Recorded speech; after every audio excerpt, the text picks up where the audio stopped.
Dr. Heath, are you on with us? I do believe. I am here. I'm here. Excellent. Hello, everyone.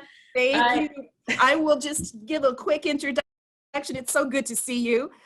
She is a highly respected dermatologist, board certified in pediatrics and pediatric dermatology and dermatology, all three fields. And she received her undergraduate degree from Wake Forest University and her medical degree from the University of Virginia. She completed the pediatric training at Emory University in Atlanta, Georgia.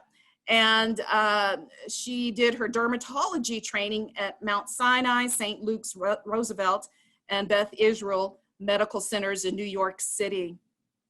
She served a dual role at Johns Hopkins University, dermatology. She was a pediatric derm fellow there, as well as a dermatology instructor. She's a nationally well-recognized speaker for children and adults.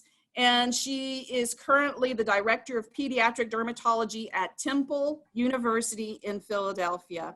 So welcome, Dr. Heath. We have crossed paths a few times, and I'm just so grateful that you could be with us today and share your expertise. So thank you. Oh, thank you so much for having me, for sure. If anyone has any questions or comments, I definitely would be happy to pause and take those questions, or you can wait until the end. Totally up to you. And let's go ahead and get started. So I will be diving into pediatric dermatoses in children with skin of color. This is a topic that I'm very passionate about, as you will probably see very shortly. So definitely, if you have any feedback or anything that really spoke to you, or you have other ideas, definitely let's share. I look forward to hearing them. So for relevant disclosures, I don't have any relevant disclosures to really talk about before I started this lecture. However, I will be discussing experimental and off-label drugs and therapies and devices that have not been approved by the FDA, particularly when you're talking about pediatrics. Often some of the things that we do are off-label, so I will make those known when that happens. And I like the idea of giving a professional practice gap before starting. So all pediatric patients have diseases that present with similar symptoms, history, and overall treatment plans. But when you leave today, I want you to definitely be able to say, but pediatric patients with skin of color may have unique presentations of common conditions that may be missed. These unique features may include differences in morphology and also distribution. Our learning objectives for today, I would definitely really hope that you can identify some of the common hair, scalp, and skin disorders that may present differently in skin of color, be able to develop an appropriate treatment option that incorporates cultural preferences to increase adherence with your plan, and also be able to formulate a treatment algorithm for some of the more challenging pediatric skin of color cases.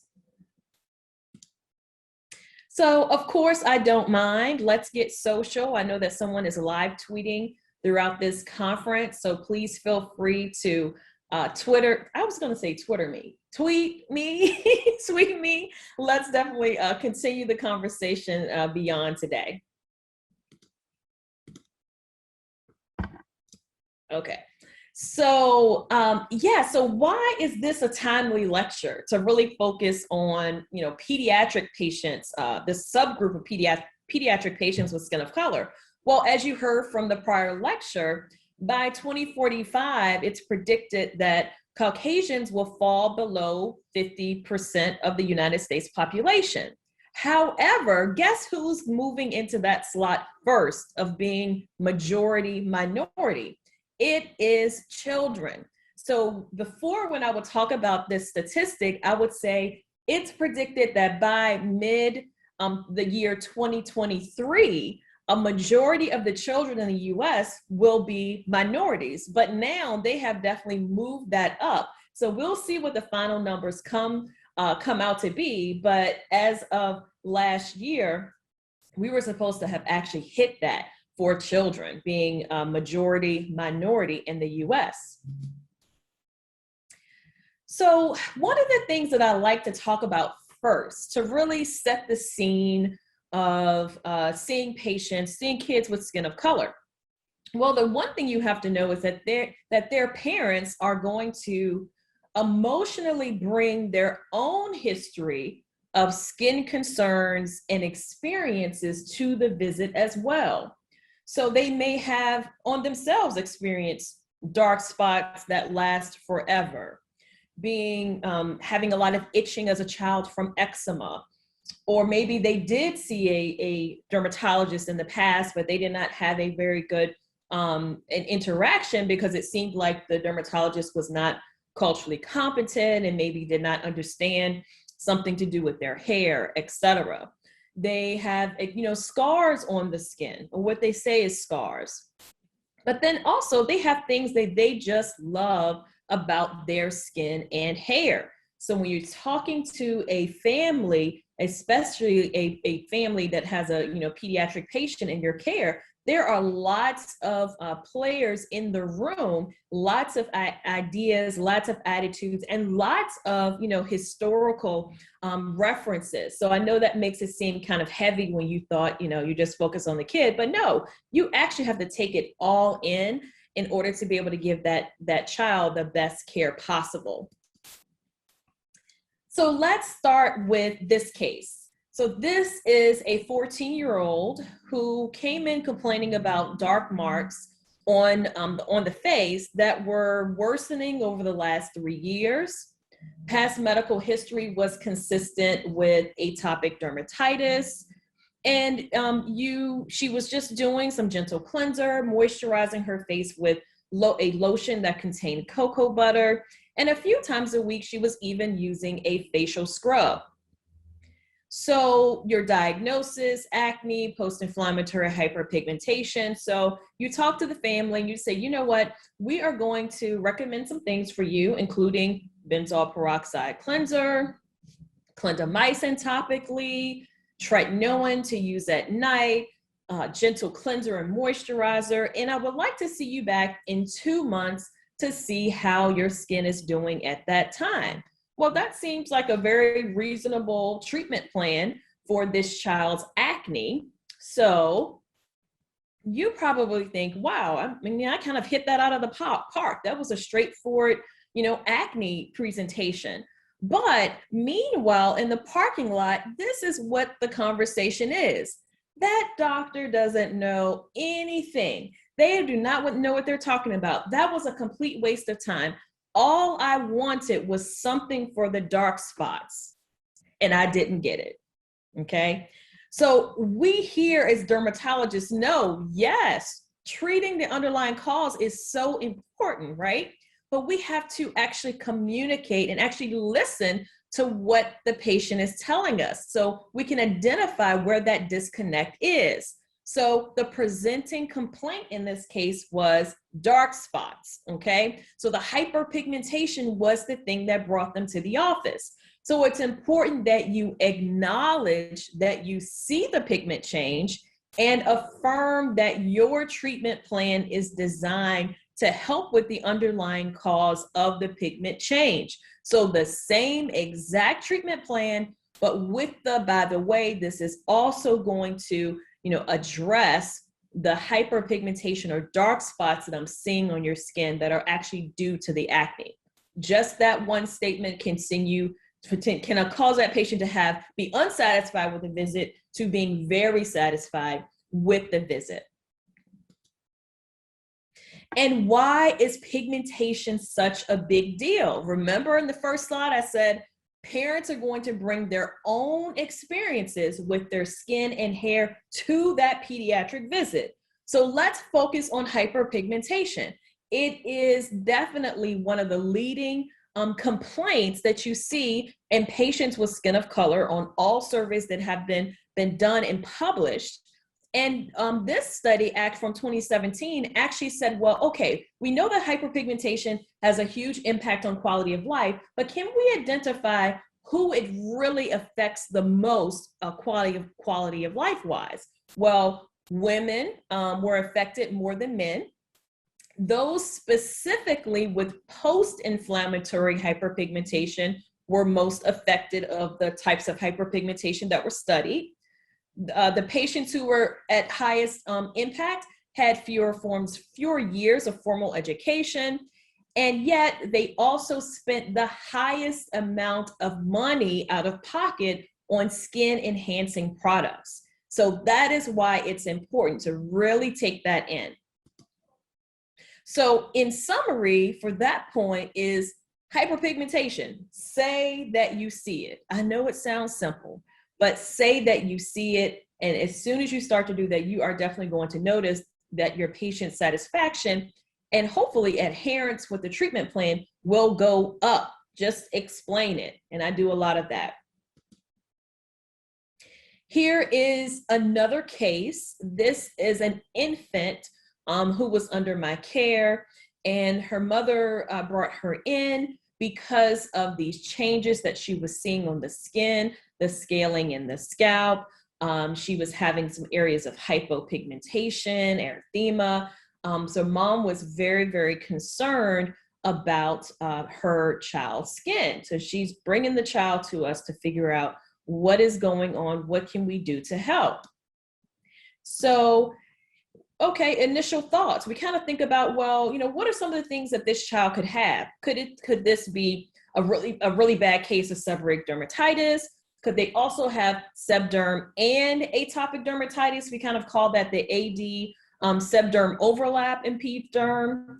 Could this be a form of psoriasis? Is it something else? So you're kind of proud of yourself because your wheels are turning. You may not be used to seeing a lot of children, but your wheels are turning about some of the things that could be going on with this infant skin.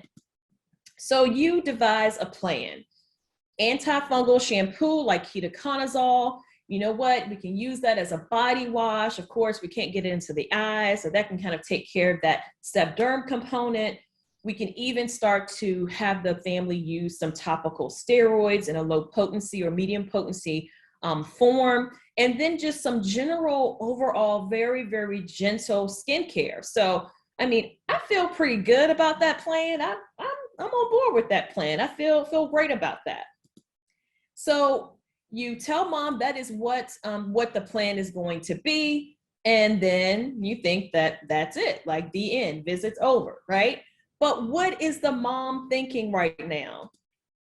You said, wow, she should be thinking that, hey, that doctor is amazing. I cannot wait to get started with that treatment plan. But that is not what the mom is thinking. She wants to know, will my baby ever be one color? Okay, she doesn't care about any of that other stuff. Will my baby ever be one color? Here we go again.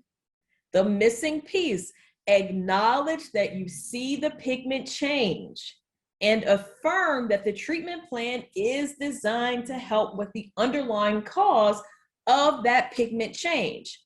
And when patients are very distressed about this, and I can kind of feel that tension in the room about, how the skin looks and everything, I often will just bring that patient back very quickly to say, you know what, I would love to see you in a week or two so that I know that you're off to a great start with the treatment plan, okay? That can kind of lower some of that angst in the room.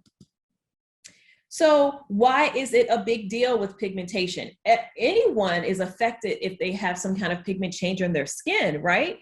But in some cultures, let's talk about in India, pigmentation disorder, having a pigmentation problem like vitiligo, for an example, can make or break whether you will actually be able to be a potential wife or husband for someone. So these things can definitely have a long-lasting effect. So while you are thinking about the patient in front of you, what you can do for their skin disorder, their parents' mind is on the wedding day. they're all the way there. Okay. So that is why it's important to really understand the impact of pigment disorders in patients with skin of color. And for follow-up, yes, the patient did very well over time with treatment, and her mom was thrilled. So, you know, one of those visits where it's like, ho hum, blah, blah, blah, blah, blah, okay, whatever, I'll do whatever, okay, da, da, da, da. And then as they start to get that buy-in and they see things are going to be well, then the parents are even more excited over time. So let's go to this case. So this is a 7-year-old, and mom said, you know, he has itching all over, like all over, okay? He had a history of eczema in the antecubital folds of the arm. So pediatrician appropriately gave hydrocortisone 2.5% ointment, but she says that he just has these itching fits and he is just itching all over, okay? On exam, what I see, you know, the two larger pictures, just like, wow, I mean, you see some linear hypopigmented areas where he has been scratching, right? And not that much. It may be hard. You may be able to really miss some of these subtle things. There's a little erythema there. And then you kind of, if you kind of look very closely, you say, okay, wait, what is going on with the skin? Is there a little pebbling on the skin? What's happening? Well, when you get close and actually touch the skin, this is what his skin looked like. And you can kind of imagine what that would feel like as your hand was running over the skin, okay? So this patient has itching all over, and this is our differential. Does he have xerosis or dry skin problem? Does he have scabies? Does he have eczema? Most commonly the follicular form, follicular eczema type. Is it just behavioral that he's scratching all over? Well, in this case, this patient had follicular eczema. So this is a type that's very common in children with darker skin tones. So sometimes it can definitely get overlooked. I even had a few in my practice this week to come in, overlooked that those were actually active areas of eczema that not only needed to be moisturized, but if they were very itchy, needed to be treated as well, just like some of the other areas of eczema on the skin. So, you know, often if you're confused about, you know, why this person is itching all over, you don't really see anything. I mean, definitely, you know, as dermatologists, get in there, touch the skin, okay? Rub your hand over the skin, because that can definitely help you. You know, I often tell my residents, you know, close your eyes, kind of rub your hands over the skin to really feel those instances where the skin is slightly raised, but you wouldn't really know that unless you actually rubbed your hand over the patient's skin.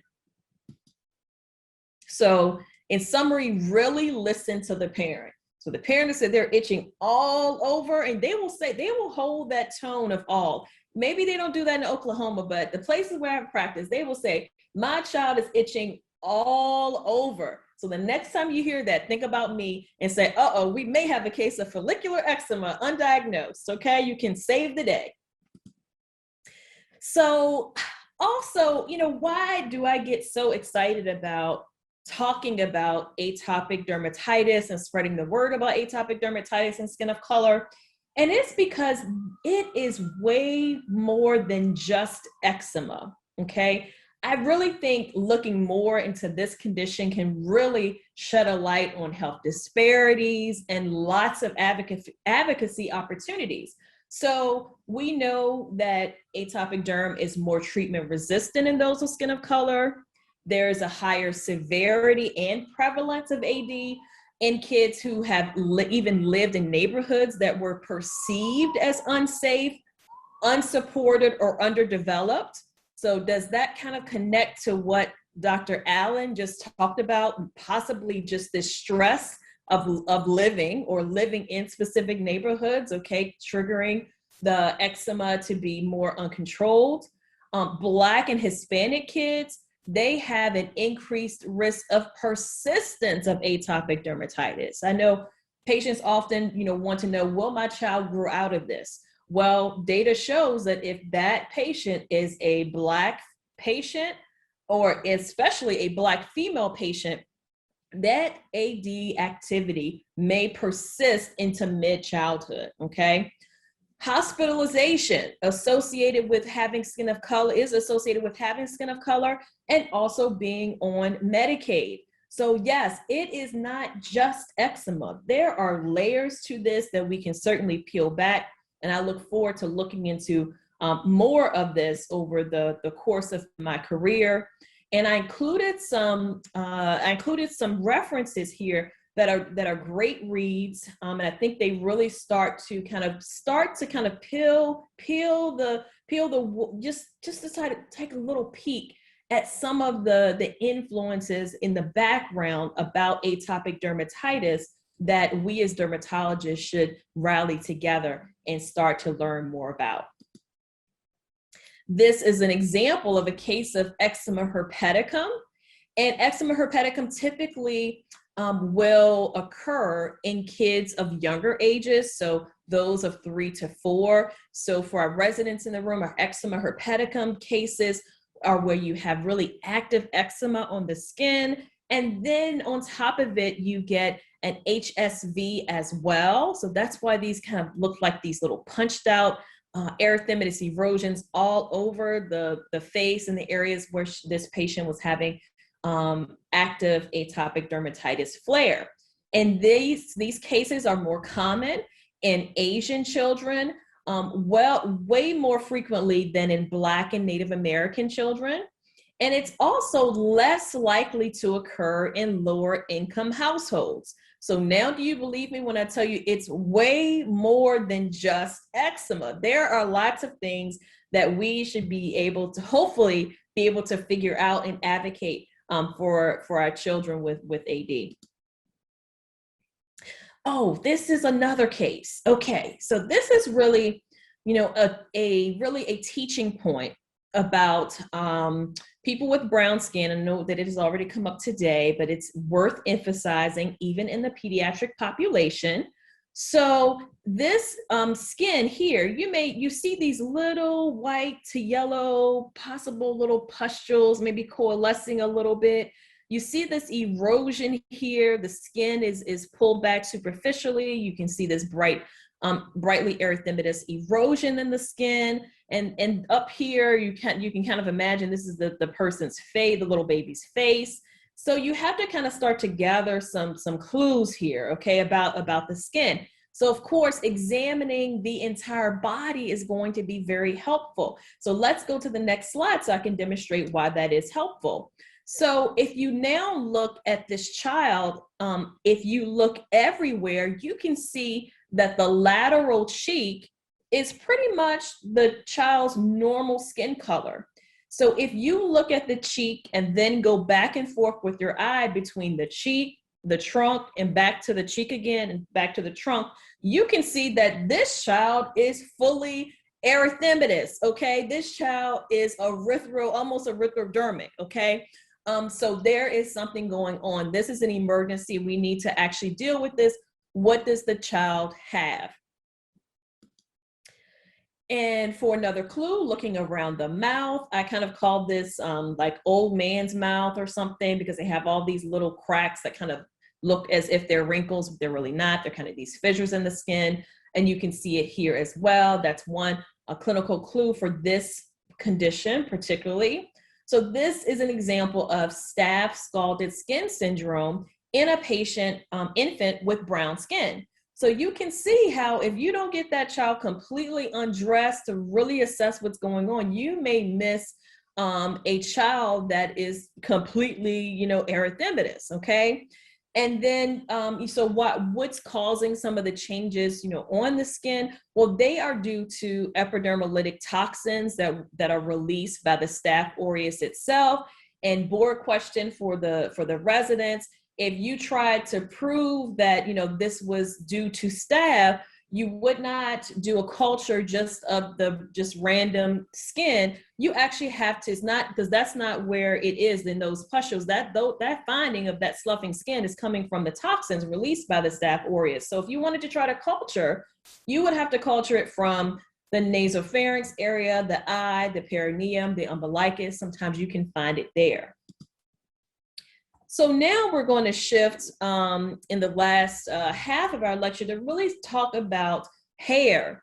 And this is one of my favorite photos to include in lectures because it says so much, okay? Just from this one photo, it really talks about the different generations of women and doing each other's hair. So this is an example of how one person teaches another person to do their hair and the other person teaches the other person. And we're even on this photo training the baby, okay, to take care of the hair of her doll. So I love it. So when you are giving great info about hair care, remember that patient is going to tell her other people, her friends, her family, her kids, her mother, about some of the things that you suggested so that they can have healthier hair and try to prevent hair loss going through for other people in the family.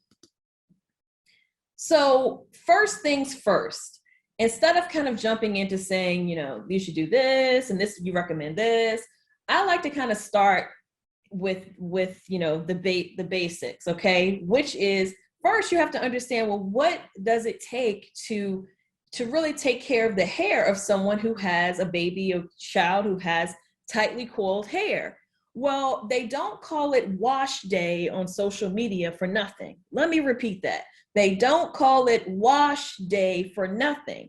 And that is because, just like from my childhood, you would spend several hours getting your hair done. So this is just an example. So removing the current hairstyle, depending on how intricate that hairstyle can be, that may take 30 minutes, that may take 3 hours or longer, just depending on the intricacies of the hairstyle. And then the hair is washed, the hair is conditioned, then the hair is detangled with a large tooth comb. So that can take 15 minutes or longer to really go through piece by piece to kind of just begin the detangling process. Then the conditioner is rinsed out of the hair. A leave-in conditioner is applied to the hair. And now this is where you really go through and do some fine, very small sections of detangling throughout the entire scalp. And then once the hair is detangled, now it's time to pick what style do you want. Well, actually, if your child, usually you have no input into what style you want, okay? So it depends on the age. But so then that style that you select for that child may take hours, okay? Hours to do. And this positioning here where the child is on a lower level, often on the floor, and then right here between the legs of the what I call the hair caregiver. This is just a classic experience. So if you personally have never had that experience, I'm just showing you on the back end what it looks like and how long it can take, because that is a key point to understand. So now we can talk about washing frequency. Okay, I know that you have heard from Dr. Barbosa, who is awesome this morning, but so let's just go ahead and reiterate some things and kind of emphasize some things. So washing frequency, suggesting washing of the hair and scalp every 1 to 2 weeks is definitely reasonable, okay? Definitely reasonable. So this could explain, you know, if you tell a patient that you want them to wash their hair every day with this specific type of shampoo or what have you, now you can understand kind of that blank stare that was kind of going back, you know, looking back at you. It's because it does take a very long time. So I think in understanding the process of styling someone with tightly coiled hair, now it's like, okay, every 1 to 2 weeks is reasonable for hair care in general. And then also ask what form they would like the medication in. So for an example, my hair is in its natural state. I was going to say chemical free. Obviously, I have hair color, but I don't have a chemical relaxer. So what happens is if I wet my hair, it's still like tightly coiled, right? Doesn't really matter. I don't put heat on it. It just dries like this. But let's say I wanted to get fancy and I wanted to get my hair pressed out and make it bone straight with heat. And I could do that. But if anytime it gets wet, it's going to revert back to this. So let's say I have my fancy pants hairdo, I'm in your office, and you say, you have seborrheic dermatitis, that's the correct diagnosis and everything. And this is what we're going to do. I want you to wash your hair, more than once, 3-4 times a week. So you can say, oh no, I know I'm not supposed to do that's probably too much. So every 1 to 2 weeks. Okay, you remember that. But then the solution, anything that's wet, so solutions and foams, if you start to put it on somebody's hair that looks straight in your office, but actually is just temporarily straightened by heat, then when they wake up the next day, their roots are going to look like mine, and then it'll kind of be still straight on the end. So all that to say, they're not going to be happy. They're not going to be happy. So I often will ask to say, do you prefer if I give you this medication in a liquid or solution, or would you prefer an ointment like Vaseline or a cream like a white cream? So I give them like specific examples because it depends on what they want to do with their hair, right? And then of course with that, those rules don't apply to every person with tightly coiled hair, because depending on, how you style your hair, what you do with your hair, some will even wash daily. Okay, when my hair was very, very short like this, you can wash daily because it doesn't take that long to do, right?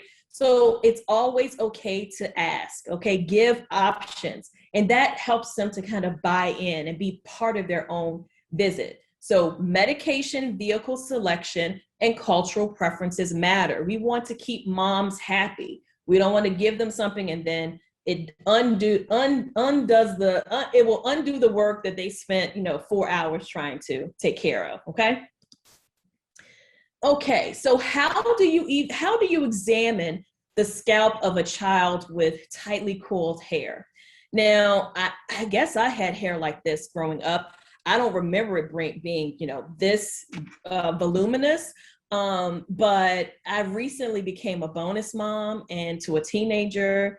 And now that, we all live together and everything, and it's like, oh, can you help me with my hair? Oh yeah, sure. Blah, blah. And it was like this. I was like, oh my goodness, this is going to take some time.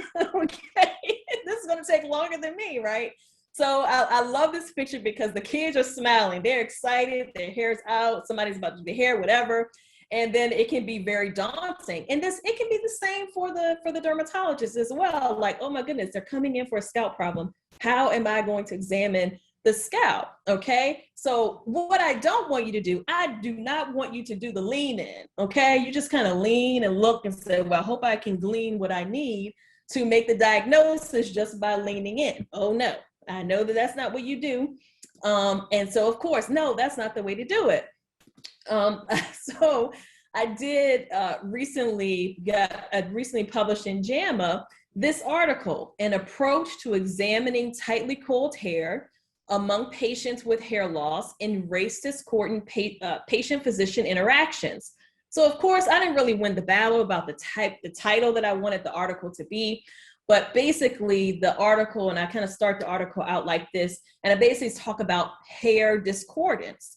So when the dermatologist or the physician and the patient have different hair, I call that hair discordance, because sometimes when you kind of focus just on the race, it kind of like gets a little kind of like, ooh, I don't know. But there are definitely, people have different types of hair, right? So it's like, we focus on the hair part, hair discordance. I'm like, okay, I like that. So I talked about that in here. So that if someone has different hair or different hair care practices than you do, if you follow some simple steps, with cultural humility, you can also master examining the scalp of your patients with tightly coiled hair as well. And the first thing is not to do the lean in, okay? Not to do the lean in, okay? So let's jump into some cases, okay, as we get closer to our times here. So let's dive into this case. So this is a school-age child that presented, and you can see that there are some areas of alopecia here. There's some erythema in these areas as well. You can kind of see that her hair tie up here is a little loose, because that's one of the tips that I also give, to invite the parent over to the bedside with you. Invite the parent over and ask them to remove the patient's hair ties or to loosen them so that you can see. That way you can kind of get a handle of how vigorously the hair is being moved around. The child is more comfortable, and then the parent can actually assist you with that. So, of course, school-age child, tightly coiled hair, Black child, most commonly is going to be tinea capitis. That should definitely be at the top of your list for potential differential diagnoses. But also, this is tinea capitis as well. Yes, I know it just looks like a bad case of dandruff, but this is the type of tinea capitis that often gets missed or covered up with grease or oils and goes undetected for quite a while. So there are all of these different types and presentations of tinea capitis. So I want to remind you of them so that you do not miss them. So the diffuse scale, annular plaques with scale, black dot tinea, which is really just broken hairs, right? Makes it look like it's black dots, but it's actually broken hairs.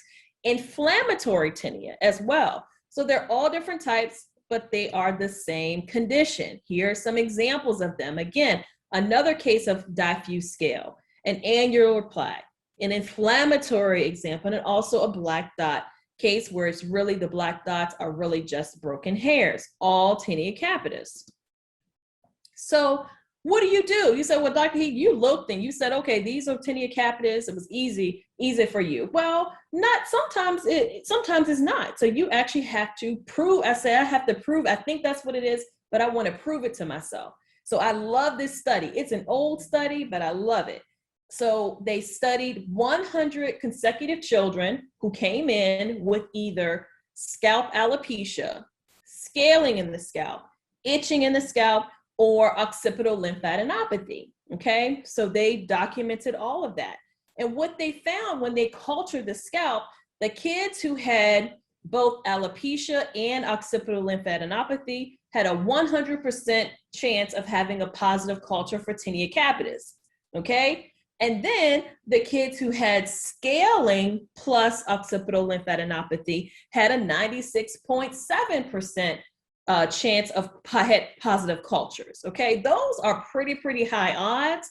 So definitely, get your fingertips ready when you see some kind of scaling or hair loss or in the scalp of someone in that right demographic. Check those occipital lymph nodes, and if you feel them, great, go ahead and start treatment. So these are some common treatment algorithms. So I think griseofulvin on the right is the oldest dependable treatment for this. The griseofulvin in the micro size, it does come in a solution. And some sources quoted that, you could do 10 milligrams per kg per day or maybe 15. But we know in peds derm that those levels are just too low. So you definitely want to be about 25 milligrams per kilogram per day. And you have to really extend the course for 8 to 12 weeks minimum because of the resistance that's out there, okay, against trichophyton tonsurans, for an example. So you have to really carry it out for a long period of time, like basically 3 months for almost all the kids. Usually by the time someone comes to me with a scalp issue, they have already been on griseofulvin, so I go ahead and switch them over to terbinafine.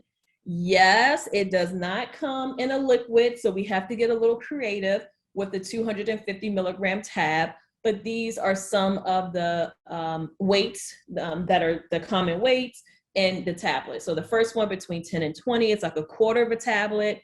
20 to 40 kilos, they may get half of a tablet, and then over 40, they get a full tablet. That tablet can be crushed, it can be mixed in drink, it can be sprinkled over food. So that is what makes it easy.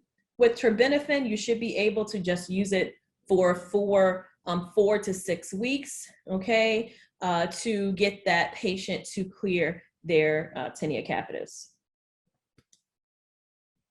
So tinea capitis undercover. Yep, I'm talking about it again. because it is the one that often gets covered up by parents, and then it makes it easy for us to miss it as clinicians. So just the application of the oil and grease can camouflage our findings, but also the grease, if we try to then go ahead and do a fungal culture, we can get a false negative result because of the presence of the grease on the scalp. So that is why we have to really, if our suspicions are high, sometimes you may say, okay, I don't want anything applied to the scalp, and then for 1 week, and then we can repeat it. You check your occipital lymph nodes. So if you're thinking about it, just try to collect other clues and don't be afraid to reculture. But a study did find that just using oils and grease and having braids and doing ponytails or wearing your hair natural like mine, that those things do not increase your risk of tinea capitis on their own. So it's not that the grease caused it, but it can definitely delay the treatment, delay the suspicion of the diagnosis, and therefore delay the treatment for the condition. So let's say this was our case, that we used the griseofulvin for 6 weeks, but the patient says, oh, the scalp is still itchy. It's less than it was before, but it's still a little scaly. And occipital lymphadenopathy is not as large as it was before, but we can still feel it. So what do we do at that juncture? Check the dose. Make sure you have the correct dose, because all pediatric dosing is going to be what? Based on weight. So make sure you have the correct dose and that you are in that optimal range for treatment. Griseofulvin, you don't want to be down at 10, 15 mg per kg per day. You need to be up at 25 to make sure that you have adequate amount in their system to clear it. Okay, extend the course. So if you're looking at an old source and it says that you're going to use that Griseo for 6 weeks, guess what? That's an old source. You need to carry that Griseo through, push it to 8 to 12 weeks, most commonly 12 weeks, to get that patient to clear. If you give it with fatty foods, definitely you can optimize the intake for griseofulvin. You can divide the dose. So again, this part is not written anywhere. This is kind of like a peds derm thing. I don't know where I've tried to look it up. I don't know. But sometimes by dividing the dose, so instead of giving them all the griseofulvin at one time, you can divide it and give it BID instead. And some patients have done well with that. And then just change the drug. Like I said, by the time they get to me, they've been on Griseo, I'm just going to go ahead and change it to terbinafine at that time. And then check the siblings. Kids have other little kid siblings, right? Friends, all of that. So they could be passing tinea capitis back and forth to each other. So you have to identify all the sources in the home. And also you can also recheck the culture result. Okay, I did the culture. Let me make sure that I'm actually treating, the right thing, and I'm not treating thinking it's a contaminant or something else. Okay. So with the culture results, griseofulvin can be used for both T. tonsurans and M. canis. It does work preferably historically better for M. canis, but recent studies have shown that terbinafine can help with M. canis as well. Okay. And this is just a picture of siblings with tinea capitis. So what about a shampoo? Should we add that? Well, we know that tinea capitis requires systemic treatment. That's mandatory, systemic treatment. So this whole shampoo thing, we know that it's not going to cure it, but should we add it? Well, my answer is yes, with caveats, of course. Of course. So using the shampoo can help with the spread of the fungus throughout the house. It may decrease fungal spores. And then interestingly, conditioner. If you have people in the household use conditioner regularly as well, it can actually prevent them or decrease the risk of them getting tinea capitis as well, okay? But of course, this is a skin of color caveat, okay? Those with tightly coiled hair, it is already prone to breakage and dryness. And a lot of the shampoos, like let's say ketoconazole, for an example, that are prescribed, can cause dryness of the hair. So you definitely should warn them about that, and maybe even encourage them to follow it up with a moisturizing shampoo and conditioner instead. And here are my shampoo caveats. So I tell the parents to apply the antifungal shampoo directly to the scalp, wait about 5 to 10 minutes, rinse, then shampoo the scalp and hair with a moisturizing shampoo, then condition with a moisturizing conditioner, and then style the hair as desired. Okay, and wrapping up here with traction alopecia. These are some examples of patients with traction alopecia with this is called the hair fringe sign, so that short hairs around the border of the scalp as well. And, when you're taking care of adults with traction alopecia, they may come in with, complaining about thinning of the edges and hair loss. But in pediatric patients, they probably are there for something else. So what are you going to do? So they may not come in with that chief complaint. Do you say something? Do you not say something? Of course, I'm always in the camp of saying something because I want to save those hair follicles, okay? Save those hair follicles. So some things to point out here. Sometimes if the hair is pulled very tightly, you can see pustules at the sites of the highest tension on the scalp. This child also has a hair fringe sign, that those short hairs around the borders of the scalp with more hair loss behind it. But these pustules, if you mention to patients and say, with the traction alopecia, we really want to try to loosen the hairstyles. We really don't want hairstyles that are going to cause pain.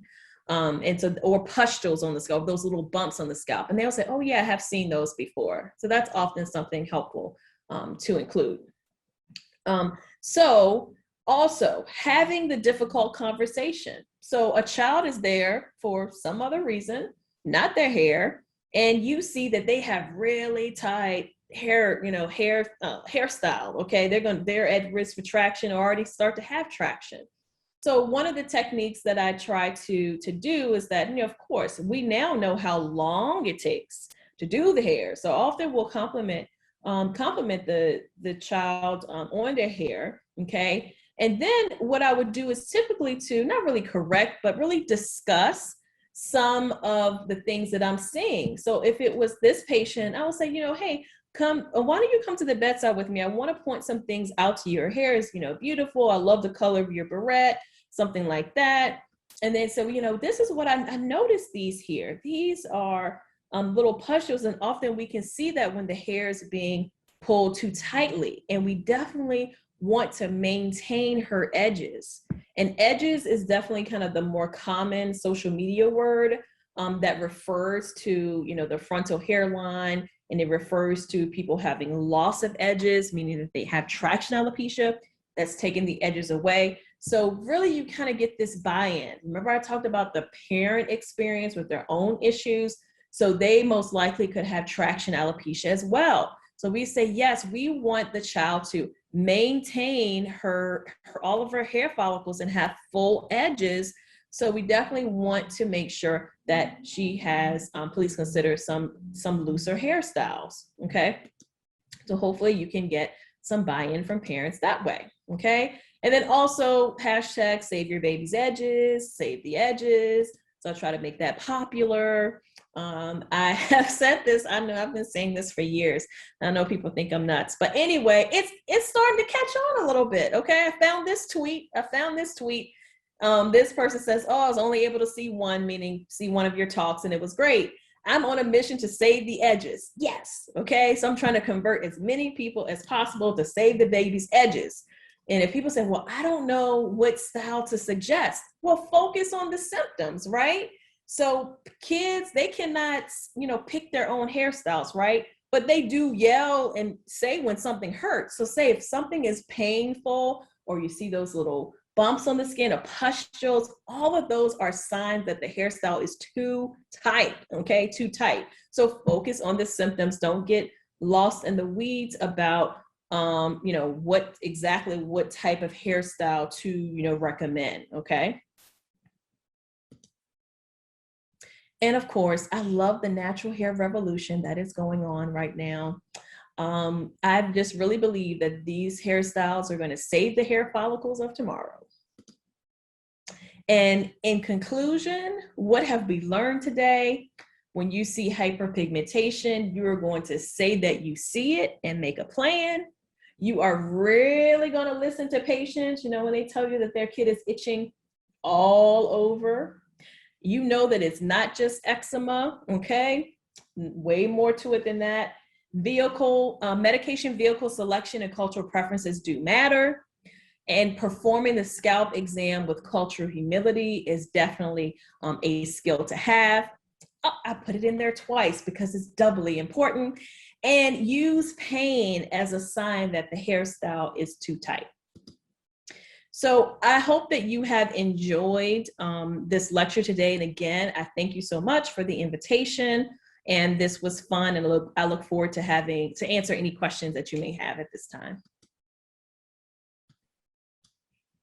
Yes, Dr. Heath, can you hear me? Thank you so much, Dr. Heath. It's such a pleasure to have you. We're going to first go to our chat. We'll put all questions, if possible, into the chat.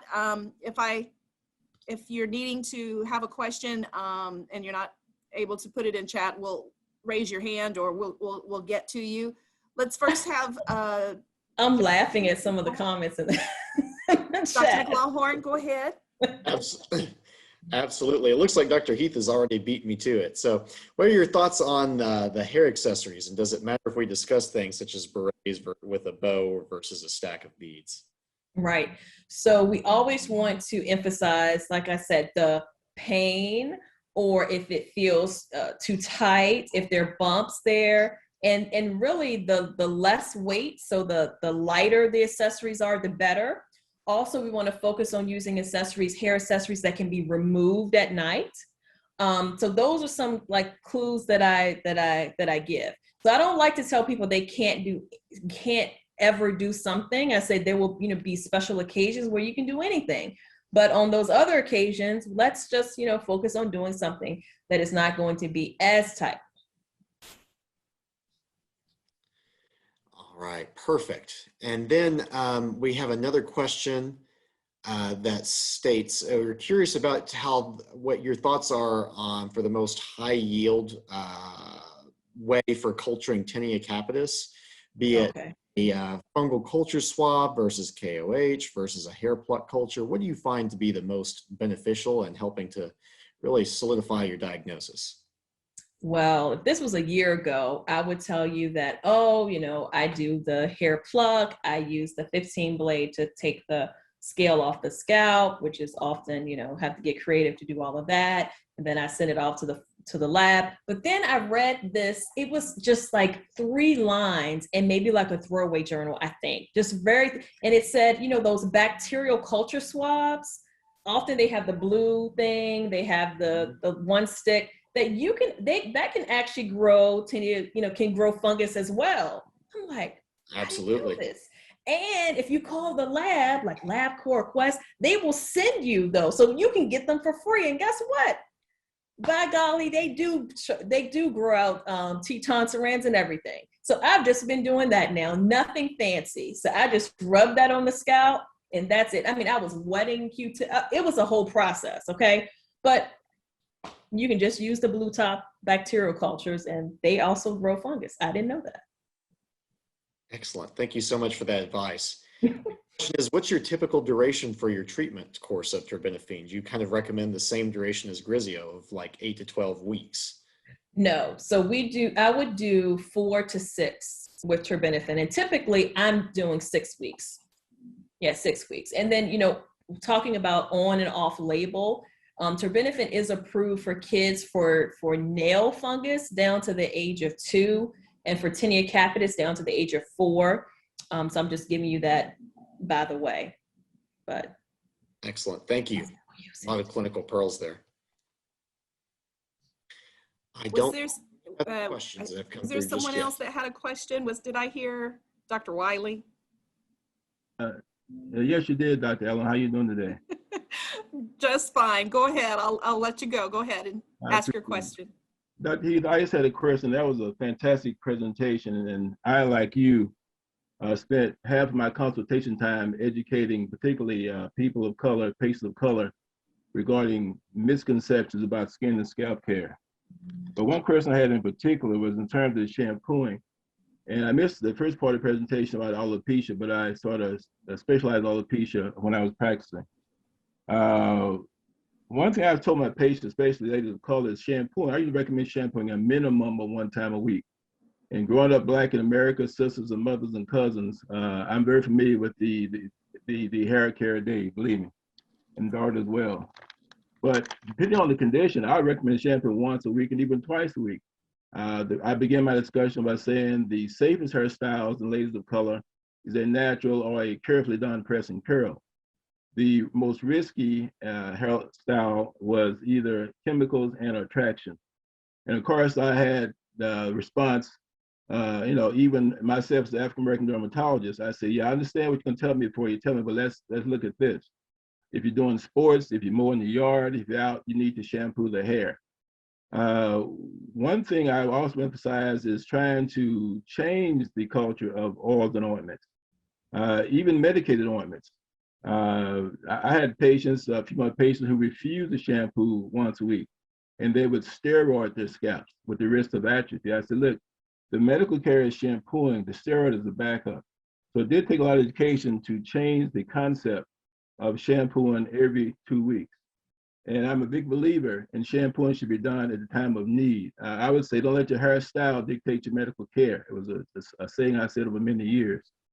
Of course, the pandemic, I should say the epidemic of tinea capitis has been going on for quite a while, even when I started my career in '78.